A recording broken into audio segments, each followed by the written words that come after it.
তুই বস একটা মারা দিয়ে, এবং আমাকেও কিছু খেতে দিল। বঙ্গমাতাও ছিল সামনে। মাননীয় সদস্য, আজকে 3 মিনিট আচ্ছা, বলুন। জি, ধন্যবাদ।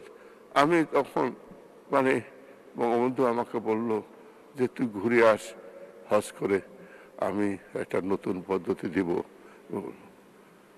আমার আক্ষেপ একটাই, আর কিছু না, যে বঙ্গবন্ধুকে হত্যা করার পরে কোনো প্রতিবাদ হয়নি। আমরা আমরা অঝরে কেঁদেছি। আমাদের কোনো হাতে কিছু ছিল না, আমরা কিছু করতে পারি নাই। আমরা মুক্তিযোদ্ধা, আমাদের হাতিয়ার ছিল না, কিছু ছিল না। কিন্তু আমরা পরে বঙ্গবন্ধুর এই মৃত্যুর পরে আমরা সংগঠনকে শক্তিশালী করেছি। আমার মনে আছে